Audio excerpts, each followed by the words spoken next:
10-year-old giant child was found in an abandoned secret laboratory.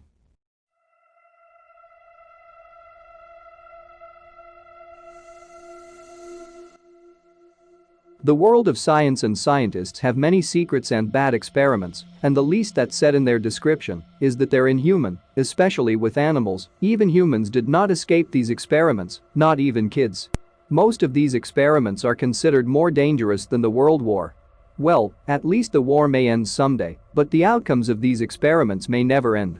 The American police found a huge child in a secret laboratory abandoned 10 years ago. And after investigations, it turned out that the child was used in biological experiments. And it's clear that the experiments were extremely hidden. So they tried to hide it. The child is considered one of the victims of science, which by finding him, we discovered how harsh these scientists are. One of the witnesses who refused to give his name for security reasons, he recounted the third dark side of the experiments. According to what the CIA men said, they used cameras to photograph the moments of finding the child with the smallest details. Witnesses of these experiments set agreements that prevent them from talking about what's happening in the laboratory.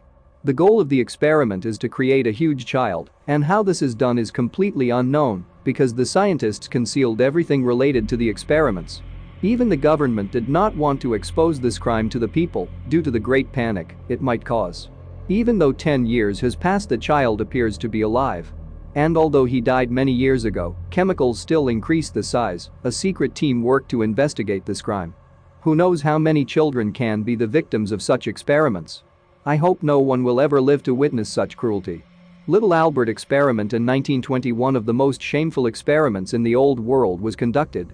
It aims to show all the newly discovered classical conditioning theory could be applied to control the fear of white mice in little Albert, an 11-month-old boy. Watson and Rayner controlled little Albert's fear by knocking on an iron rod. The moment the white mouse appeared. At first they brought the white mouse to the boy and noticed that he was not afraid of it.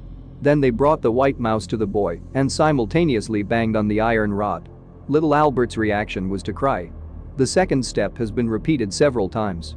Finally, Watson and Rayner brought the white mouse alone without banging on the iron rod, and the boy was horrified. This study showed how emotions can become conditioned or controlled reactions. Among what's being said about Albert's story, fallacies and contradictions began to appear around this experiment. Some of them were even caused by Watson himself. And this experiment was morally criticized because Watson and Rayner did not erase the effect of conditioning in little Albert, who in turn became afraid of white mice stuttering in children experience. In 1939, the studies of stuttering while speaking were conducted by Wendell Johnson on 20 orphan children in Davenport, Iowa. Johnson chose his student, Mary Tudor, to conduct the experiment. Well, he was the one observing the research. And for the children were divided into two groups, the experimental group and the control group. Tudor spoke positively to the accusative children, praising them for their fluency. On the other hand, she cast negative words on the other children, underestimated them when they made the slightest mistakes during their speech, and told them they were stuttering. Lots of orphan children whose speech was normal.